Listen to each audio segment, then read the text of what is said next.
Kisah Nabi Musa dan wanita Pasina. Pada suatu senja yang lengang, seorang wanita Bani Israel berjalan terhuyung-huyung.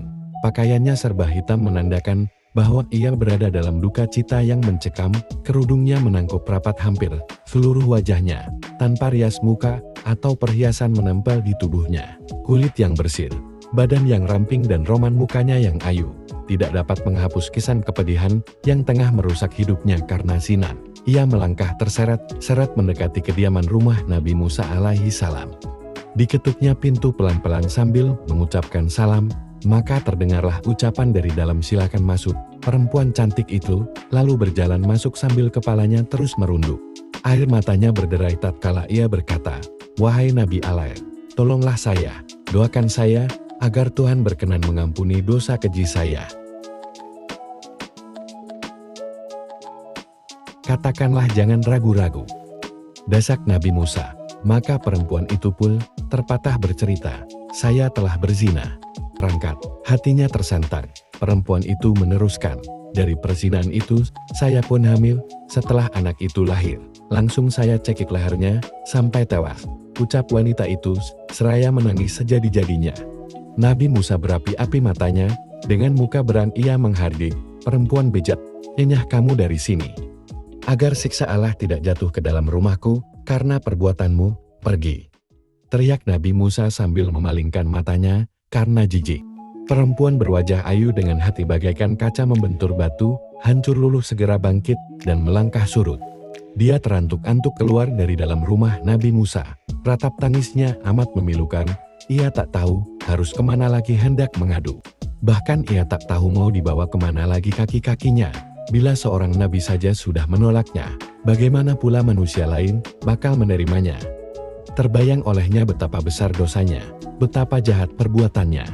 Malaikat Jibril pun turun mendatangi Nabi Musa. Sang Ruhul Amin Jibril lalu bertanya, "Mengapa engkau menolak seorang wanita yang hendak bertobat dari dosanya? Tidakkah engkau tahu dosa yang lebih besar daripadanya?" Nabi Musa pun terperanjat. Dosa apakah yang lebih besar dari kekejian wanita Pasina dan pembunuh itu? Maka Nabi Musa dengan penuh rasa ingin tahu bertanya kepada Jibril, "Betulkah ada dosa yang lebih besar daripada perempuan yang nista itu?" Tanyanya dia. Jawab Jibril dengan tegas, "Dosa apakah itu?" Tanya Musa kian penasaran. Jibril menjawab, "Orang yang meninggalkan salat dengan sengaja dan tanpa menyesal, orang itu dosanya lebih besar daripada 1000 kali berzina." Sambil terkaget mendengar penjelasan ini, Nabi Musa kemudian memanggil wanita tadi untuk menghadap kembali kepadanya. Ia mengangkat tangan dengan khusyuk untuk memohonkan ampunan kepada Allah untuk perempuan tersebut.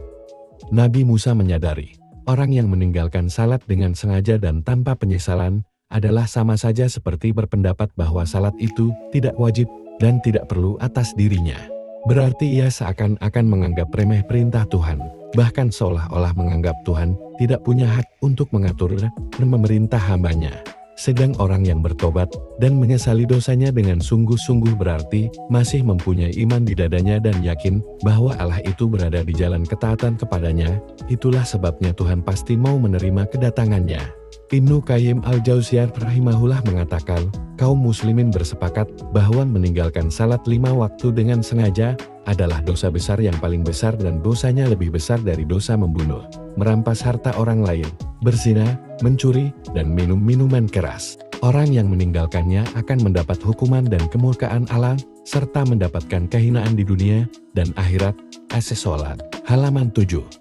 Dalam sebuah hadis disebutkan bahwa orang yang meninggalkan salat, sehingga terlewat waktu, kemudian ia mengkadanya, maka ia akan disiksa dalam neraka selama 1 hukum. 1 hukum adalah 80 tahun, 1 tahun terdiri dari 360 hari, sedangkan 1 hari di akhirat perbandingannya adalah 1000 tahun di dunia. Dikutip dari buku 30 Kisah Teladan karya K.H. Abdurrahman Ar-Rois.